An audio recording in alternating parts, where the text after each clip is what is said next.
Hello, welcome प्यारे बच्चों। सभी ठीक से पढ़ रहे होंगे और एक ध्यान रखना है, लॉकडाउन में एक दूसरे के पास नहीं जाएं, सावधानी बरतें, स्वास्थ्य का ध्यान पहले रखें और यदि कोई लोग लॉकडाउन की अवहेलना करें तो उन्हें भी जागरूक करें, क्योंकि पहला सुख निरोग काया, स्वस्थ रहेंगे तभी पढ़ाई रहेगी। दूसरी बात बच्चों कि आपके पास कंटिन्यू ये वीडियो आते रहें, इसके लिए वीडियो को सब्सक्राइब करते करें ताकि कंटिन्यू आपको नए नए वीडियो रहे और पढ़ाई कंटिन्यूस रहे। कल हम पढ़ रहे थे विद्युत द्विध्रुव के बारे में और हमने डिफाइन किया था कि समान परिमाण और विपरीत प्रकृति के दो बिंदु आवेश एक दूसरे के अति निकट स्थित हो तो आवेश के इस युग्म को क्या कहते हैं? विद्युत द्विध्रुव कहते हैं। तो आज हम पढ़ेंगे उस विद्युत द्विध्रुव के कारण विद्युत क्षेत्र। तो हमने क्या बताया था कि ये समान परिमाण और विपरीत प्रकृति के दो बिंदु आवेश हैं, एक ए बिंदु पर रखा है और एक बिंदु बी पर रखा है। ठीक, इनके बीच की लंबाई को हमने कहा था कि 2a इसके बीच की लंबाई है, ये द्विध्रुव का मध्य बिंदु है। तो अब इस विद्युत द्विध्रुव के कारण विद्युत क्षेत्र हम ज्ञात करेंगे। उससे पहले कल हमने ये भी पढ़ा था कि बिंदु आवेश के कारण विद्युत क्षेत्र क्या होता है। क्या था फॉर्मूला बच्चों उसका? KQ/R² cap. और डायरेक्शन पॉजिटिव आवेश हो तो धन आवेश से दूर की ओर और ऋण आवेश हो तो आवेश के की ओर होगी। और फिर उसके बाद हमने पढ़ा था electrical due to multi charge system या बहु आवेशीय निकाय के कारण विद्युत क्षेत्र। उसमें हमने देखा था कि एक से अधिक आवेश हो तो परिणामी विद्युत क्षेत्र उन सभी आवेशों के कारण विद्युत क्षेत्रों का वेक्टर सम होगा। अब वो दोनों चीज हम यहाँ काम लेंगे, इसके कारण विद्युत क्षेत्र निकालें और इसके कारण निकालें और दोनों का वेक्टर सम कर दें तो क्या जाएगा? विद्युत द्विध्रुव कारण विद्युत क्षेत्र। अब इसको मुख्यतः दो भागों में डिवाइड कर देते हैं। यदि आवेशों को मिलाने वाली जो लाइन है ये, इसको बोलते हैं अक्ष, ये कहलाती है एक्सेस ऑफ इलेक्ट्रिक डाइपोल। और जो मध्य बिंदु है ये डिस्टेंस है, इस पर हम लंब समद्वि भाजक खींचे तो इसे बोलते हैं इक्वेटर या विषुवत रेखा या आपका निरक्ष इक्वेटर। तो हम निरक्ष के किसी बिंदु पर और अक्ष के किसी बिंदु पर इलेक्ट्रिक डाइपोल के कारण विद्युत क्षेत्र निकालेंगे और बाद में आपको यह भी बता देंगे कि किसी पॉइंट r थीटा पर भी विद्युत क्षेत्र क्या होगा। तो इन टॉपिकों को हम अध्ययन करेंगे। तो सबसे पहले हम पढ़ेंगे विद्युत द्विध्रुव कारण अक्ष पर विद्युत क्षेत्र, फिर पढ़ेंगे निरक्ष पर विद्युत क्षेत्र, फिर आपके सिलेबस में नहीं है फिर भी आपको बता देंगे कि किसी बिंदु r थीटा पर विद्युत क्षेत्र ड्यू टू इलेक्ट्रिक डाइपोल।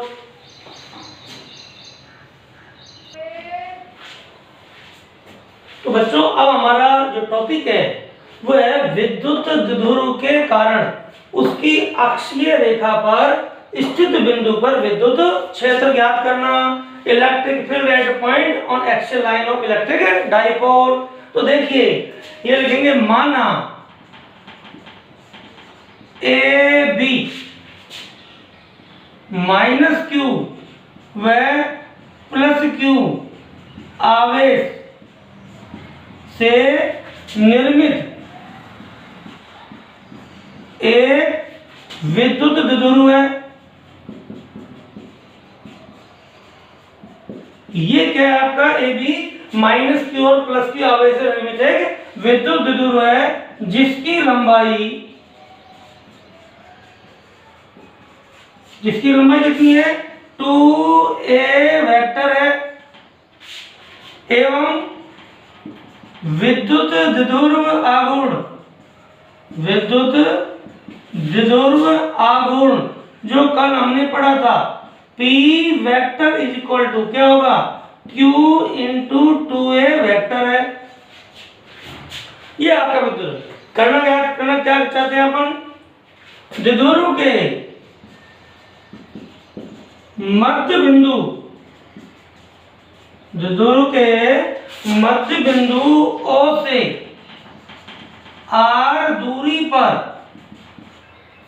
इसकी अक्षीय रेखा अक्षीय रेखा के किसी बिंदु P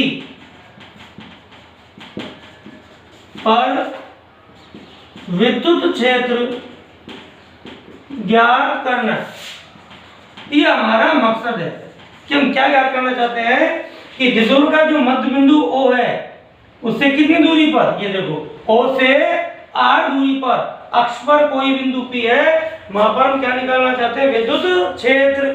तो इसके लिए विद्युत क्षेत्र निकालेंगे तो हम दो बिंदु आवेशों के कारण विद्युत क्षेत्र निकालेंगे, माइनस क्यू आवेश कारण और प्लस क्यू आवेश कारण। माइनस क्यू आवेश के कारण विद्युत क्षेत्र क्या हो गया, E2 वेक्टर, और प्लस क्यू आवेश कारण क्या हो गया, E1 वेक्टर।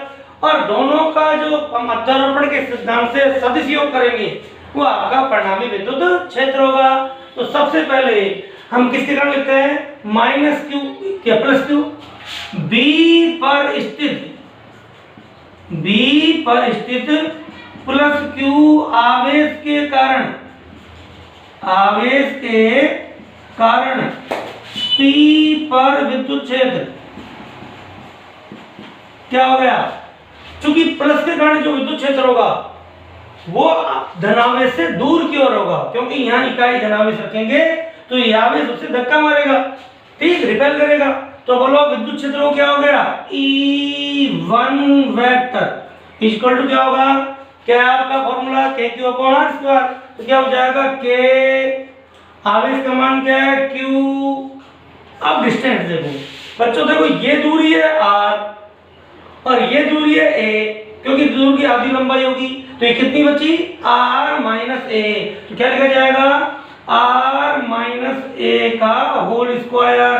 दिशा देखो, E1 की दिशा क्या होगी, ऋणावेश से धनावेश की ओर, और ऋणावेश से धनावेश की ओर तो विद्युत ध्रुव आघूर्ण की दिशा होती है, जिसको P वेक्टर लिखते हैं, और P कैप लगा दें तो ये इकाई सदिश होगा जिस दिशा को बता रहा है। हम क्या लिख सकते हैं, P कैप मानी विद्युत ध्रुव आघूर्ण की दिशा में होगा।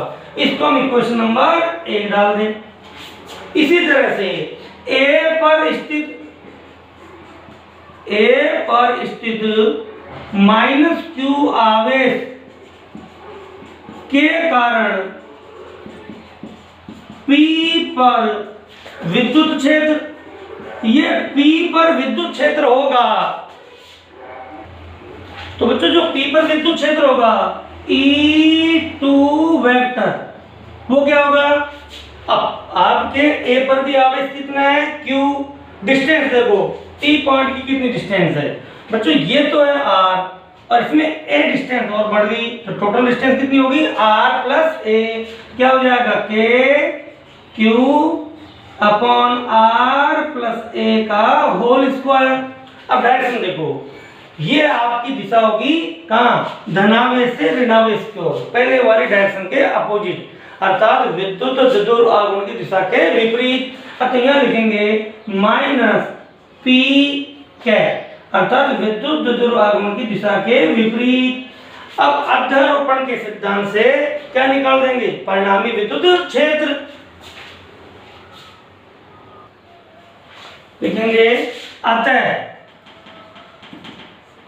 P पर परिणामी रिजल्टेंट, P पर परिणामी विद्युत क्षेत्र किससे, due to from principle of superposition, क्या हो गया E वेक्टर, कौन से एक्सिस पे है, अक्षस, तो इसको लिख दें अक्ष या एक्सिस जो भी लिखें, इज इक्वल टू, अर्थात अक्ष पर विद्युत क्षेत्र इज इक्वल टू जाएगा E1 वेक्टर और प्लस E2 वेक्टर, और इक्वेशन 1 और 2 से हम क्या कर दें, वैल्यू पुट कर दें। तो इक्वेशन 1 और 2 से वैल्यू पुट करें तो E1 वेक्टर की वैल्यू आई थी अपने पास KQ अपॉन R², और यहाँ था P कैप और इसकी वैल्यू थी R माइनस A का होल स्क्वायर, और यहाँ थी KQ R प्लस A का होल स्क्वायर और माइनस P कैप। अब देखो जो कॉमन आ रहा है उसको कॉमन ले लें, तो is equal to k Q, यहाँ पर कॉमन, और यहाँ हो जाएगा 1/r+a का होल स्क्वायर, और साइन को यहाँ छोड़ देते हैं, 1/r माइनस, और ये हो जाएगा r+a का होल स्क्वायर, और इस पी कैप को हम बाहर निकाल के रख सकते हैं।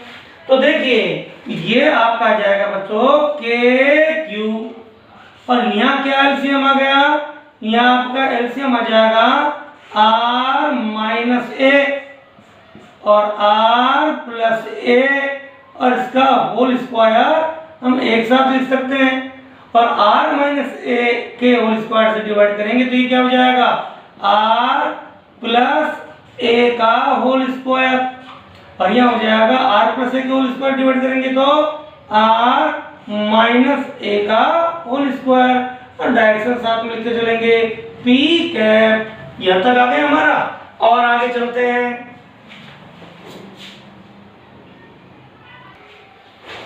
तो देखो बच्चों उसको आगे हम सॉल्व करते हैं, तो क्या हो जाएगा, ई अक्ष, ये अक्ष है, इज इक्वल टू हमारे पास के क्यू, तो आपका बाहर था, और नीचे आपका a+b a-b का फॉर्मूला लगेगा, तो ये हो जाएगा r² - a² का होल स्क्वायर, ये हो गया। और देखो हमने ध्यान था आपका, क्या था आपका r+a का होल स्क्वायर, r+a का होल स्क्वायर, और यहाँ था r-a का होल स्क्वायर। अब देखो इसको हम सॉल्व करें, के क्यू, तो ये आपका आ गया r² - a² का होल स्क्वायर, इसके होल स्क्वायर को खोलें तो क्या हो गया, a+b के होल स्क्वायर से a² + b² + 2ab, तो क्या हो गया r² + 2ra + a², तो यहाँ p डायरेक्शन लिखनी, और इसको ओपन करें तो r² - 2ra और प्लस a², और ये आ गया पी कैप। और आगे बढ़ते हैं, के क्यू, और देखिए ये आ गया बच्चों r² - a² का होल स्क्वायर, इसको माइनस साइन को हटाएं तो r² + 2ra + a², जब इस ब्रैकेट को हटाएंगे तो सारे साइन चेंज हो जाएंगे, माइनस का r² प्लस का 2ra माइनस का a², और ये आपका पी कैप, r² से r² कैंसिल, a² से a² कैंसिल, क्या हो गया के क्यू, और 2ra और 2ra ये हो गया 4ra, नीचे क्या आ गया r² - a² का होल स्क्वायर, और ये आ गया आपका पी कैप।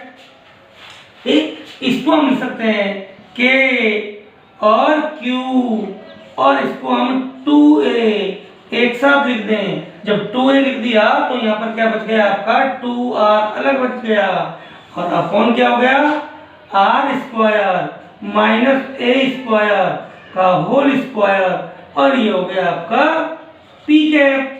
अब 2a क्यों लिखा है, ताकि q × 2a क्या बन जाए p, विद्युत ध्रुव आघूर्ण, तो ये क्या हो जाएगा आपका, ये हो गया k, ये q × 2a बन गया विद्युत ध्रुव आघूर्ण p। ठीक, और ये आपका 2 को यहाँ लिख दो, और ये हो गया r/r² - a² का होल स्क्वायर, और ये क्या हो गया आपका पी कैप। ठीक, अब देखो ये तो विद्युत ध्रुवांतरण का परिमाण, और ये उसकी दिशा, तो हम जानते हैं क्योंकि इकाई सदिश बराबर होता है सदिश बटा सदिश का परिमाण, तो पी कैप गुणा पी क्या हो जाएगा पी वेक्टर, तो इसको हम आगे लिख सकते हैं इस तरह। तो आगे क्या हो जाएगा बच्चों कि ई वेक्टर अक्ष अर्थात अक्ष पर विद्युत क्षेत्र इसको आ जाएगा 2k p × p कैप हो गया p vector r/r² plus a square का होल स्क्वायर। लेकिन बच्चों हमने विद्युत द्विध्रुवागमन की परिभाषा क्या पढ़ी थी कि समान परिमाण और विपरीत प्रकृति के बिंदु आवेश एक दूसरे के अति निकट, और आदर्श द्विध्रुव में तो हमने कहा था कि दूरी जीरो के बिल्कुल पास होनी चाहिए। इसलिए हम ये कह सकते हैं कि क्योंकि जो द्विध्रुव की आधी लंबाई है a is very very less than r. R क्या है? ऑब्जर्वेशन पॉइंट की डाइपोल से डिस्टेंस, उसके मध्य बिंदु से।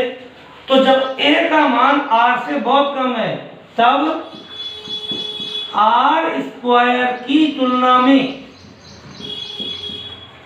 हम किसको? ए स्क्वायर को छोड़ सकते हैं।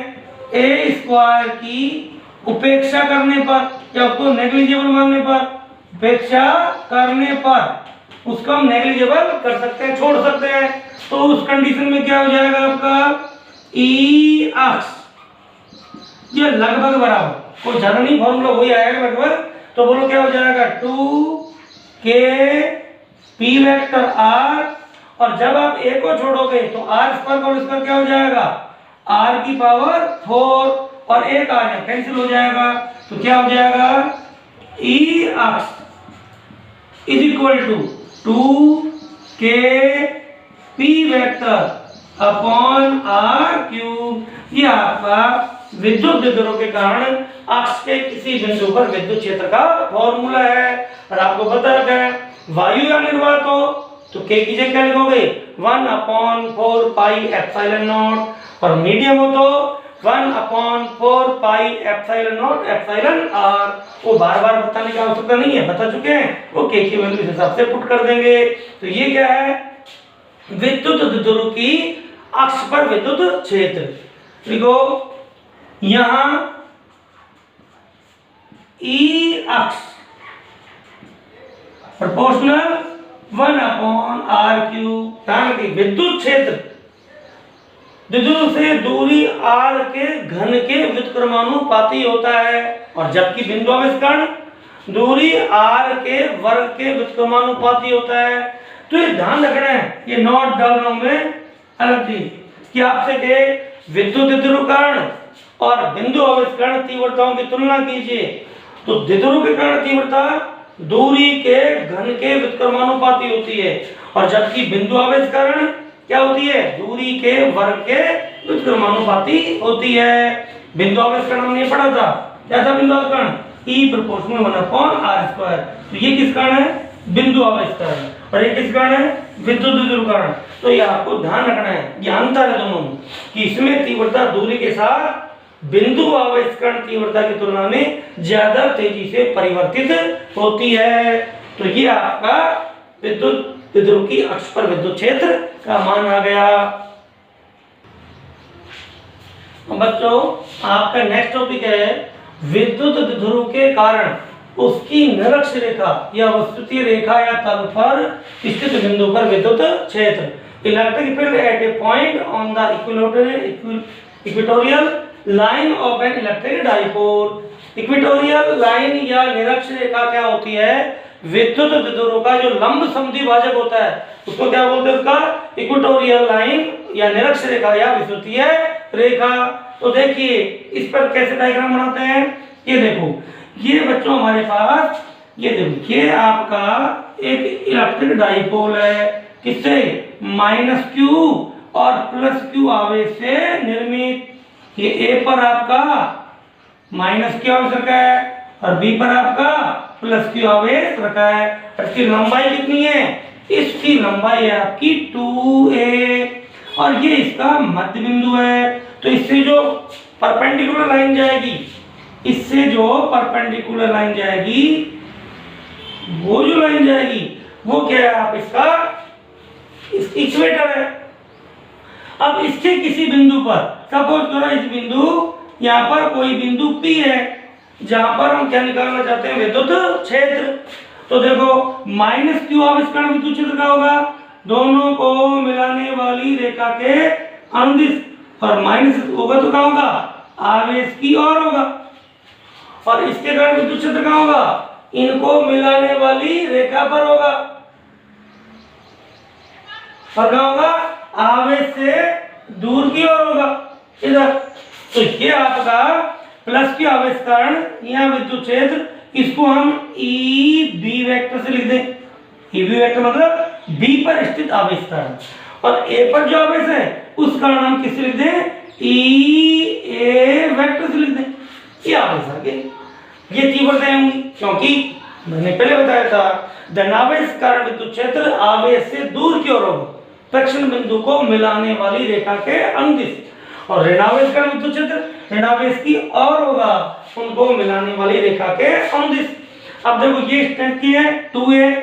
अब यदि इस एंगल को हम थीटा ले लें तो ये एंगल भी कितना होगा, थीटा।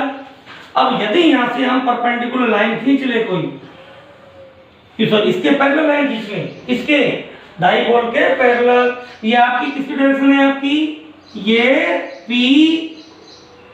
कैप है, नेगेटिव से पॉजिटिव की ओर। तो देखो अब आपका यदि ये एंगल थीटा है और ये दोनों रेखाएं समांतर है, तो ये कोण थीटा और ये कोण बराबर होंगे। कैसे कोण है, एकांतर कोण। और इसी तरह से यदि ये कोण थीटा है तो ये कोण और ये कोण कैसे कोण होंगे, संगत कोण। ये भी क्या हो गया, थीटा। अब ये के जो घटक बनाएंगे, तो देखो इधर को जो कंपोनेंट आएगा, इधर को जो घटक आएगा, इधर आएगा थीटा है तो ई ए cos थीटा, इधर को जो घटक आएगा वो आएगा ई ए sin थीटा।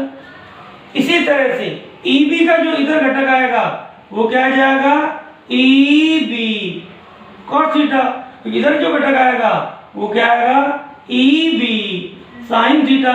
इस तरह से हमने इसके घटकों में वियोजित कर लेते हैं कंपोनेंट्स में इलेक्ट्रिक फील्ड को। ठीक, तो इस तरह से ये आपका डायग्राम हो जाएगा। अब देखो ये जो डिस्टेंस है AP और BP बराबर होंगे, क्योंकि बिंदु P इसके लंब समद्विभाजक पर है। तो सबसे पहले तो हम लिखेंगे माना -q व +q आवेश से निर्मित एक विद्युत द्विध्रुव AB है, जिसकी लंबाई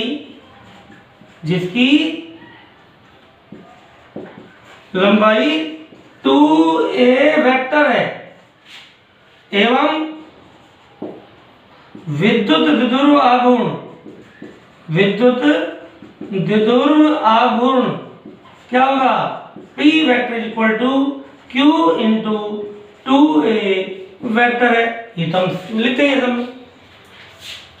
इस विद्युत द्विध्रुव के कारण, इस विद्युत द्विध्रुव के कारण द्विध्रुव की अक्ष पर मध्य बिंदु O से R दूरी पर स्थित बिंदु P पर विद्युत क्षेत्र क्या करना है, ज्ञात करना है। अब वो आवे -q के कारण विद्युत क्षेत्र +q के कारण विद्युत क्षेत्र लिखेंगे, और फिर उनका वेक्टर एडिशन करेंगे या सदिश योग करेंगे। तो लिखेंगे A पर स्थित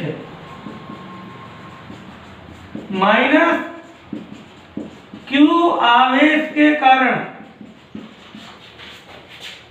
P पर विद्युत क्षेत्र, जिसको हमने किससे नोट किया, E से, तो ई ए वेक्टर इज इक्वल टू क्या होगा भाई, वही के क्यू, और प्रेक्षण बिंदु की आवेश से दूरी, तो ये दूरी को लिख सकते हैं एपी, ये हो जाएगा एपी का स्क्वायर, और दिशा क्या होगी, पी ए दिशा में, पी ए दिशा में, अर्थात पी से ए की ओर।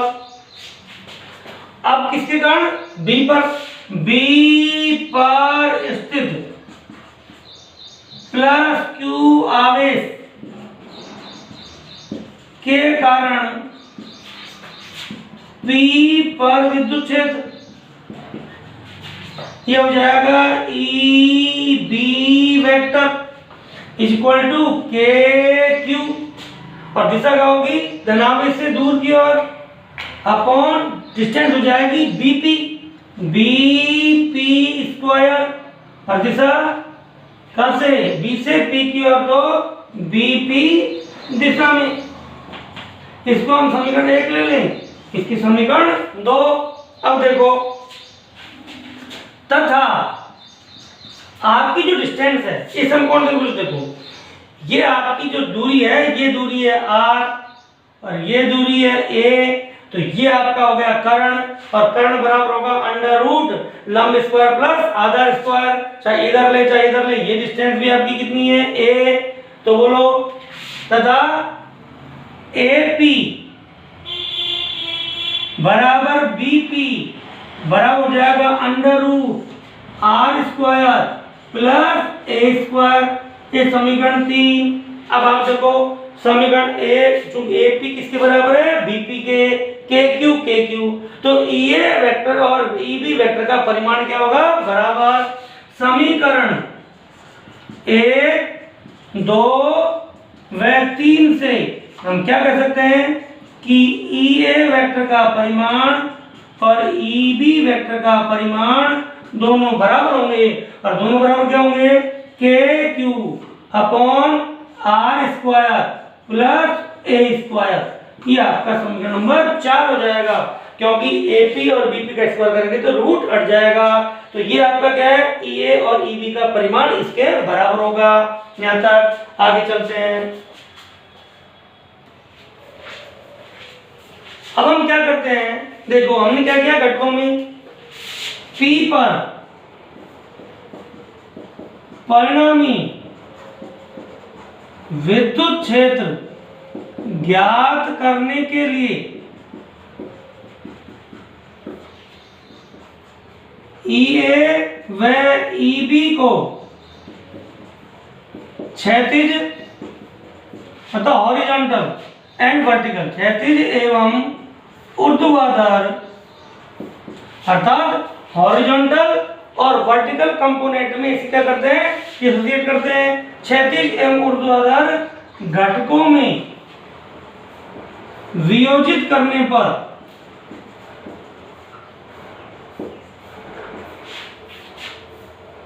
घटक EA sin थीटा व EB sin थीटा परिमाण में बराबर एवं दिशा में विपरीत होने के कारण परस्पर निरस्त हो जाते हैं एवं ये दोनों कंपोनेंट एक दूसरे को कैंसिल कर देते हैं, एवं EA cos थीटा व EB cos theta, EA cos theta और EB cos थीटा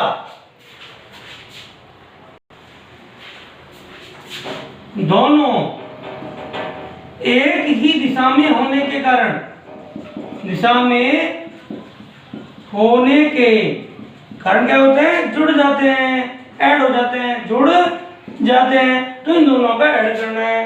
अतः P पर परिणामी विद्युत क्षेत्र क्या हो जाएगा E निरक्ष, वो था अक्ष पर, ये निरक्ष पर, ये क्या हो जाएगा बोलो EA cos theta plus EB cos theta. पर EA और EB का परिमाण तो बराबर, और दिशा कहाँ होगी देखो ये दिशा है इस दिशा में, ये है इधर, ठीक है P कैप, तो दिशा क्या होगी माइनस P कैप। ठीक, अब देखो EA की जगह EB लिख सकते हैं, इसको लिख सकते हैं 2EA cos थीटा, और कह सकते हैं माइनस P कैप, और EA की वैल्यू हम यहां से पुट कर दें नीचे से। तो देखो बच्चों 2 EA की वैल्यू क्या आई थी KQ upon R square plus A square, और cos थीटा, देखो इस कौन त्रिभुज से, ये थीटा, ये आपका लंब है, थीटा के सामने भुजा लंब, ये आधार, ये कर्ण, और cos थीटा बराबर होता है बेस आधार बटा कर्ण, और आधार क्या है, थीटा के सामने भुजा परपेंडिकुलर, ये बेस है, ये कर्ण है। तो बोलो आधार कितना हो गया, आधार हो गया आपका a, और आपका हाइपोटेन्यूज कितना हो गया, कर्ण, ये हो गया under root r square plus a square. तो इसकी जगह हम क्या कर सकते हैं, value a upon cos theta की जगह under root r square plus a square, और ये हो गया आपका माइनस पी कैप। आगे चलते हैं, देखो जो आगे चलते हैं तो क्या हो गया, ई निरक्ष अर्थात on equator is equal to, ये आपका हो गया के क्यू, देखो के ये हो गया क्यू, ए को 2 से मल्टीप्लाई करते हो गया 2a, और अपॉन हो गया r square plus a square की पावर 1 यहाँ से और हाफ यहाँ से, तो क्या हो जाएगा r square plus a square की पावर 3/2, क्योंकि 1 पावर ये और हाफ पावर ये, और क्या हो गया माइनस पी कैप, ये q इंटू 2a क्या हो गया p, तो E वेक्टर निरक्ष इज इक्वल टू क्या हो गया k, ये हो गया p, और यह हो गया minus p cap upon r square plus a square की पावर 3/2। अगेन वही condition, since r is very very greater than a, अतः ए स्क्वायर की तुलना में, कंपैरिजन किसकी तुलना में, आर स्क्वायर की तुलना में ए स्क्वायर की उपेक्षा, या इसको नेग्लिजिबल मान लें, उपेक्षा करने पर इसको हम छोड़ दें, तो उस कंडीशन में क्या हो जाएगा आपका ई निरक्ष इज इक्वल टू, देखो p into P cap, p vector हो गया, ये हो गया k माइनस चिन्ह यहाँ पर, और देखो इसको छोड़ेंगे तो 2 पावर से 2 पावर कट जाएगी, तो क्या हो जाएगा आर क्यूब। तो ये किसके कारण विद्युत क्षेत्र आ गया, आपके विद्युत ध्रुवकर्ण उसके निरक्ष पर विद्युत क्षेत्र का फॉर्मूला आ गया, क्या आया ई निरक्ष equal to minus kp vector upon r cube. इसको बच्चों घर पर पढ़ना, और थोड़ा हम कल इस पर थोड़ा सा और डिस्कशन कर लेंगे। तो आपके अक्ष पर फॉर्मूला क्या आया, देखो ई अक्ष आया आपका 2kp vector upon r cube, और ई निरक्ष कितना आया फॉर्मूला, ई निरक्ष आया minus kp vector upon r cube. थोड़ा सोचना ये दोनों में क्या अंतर आया है। Thank you.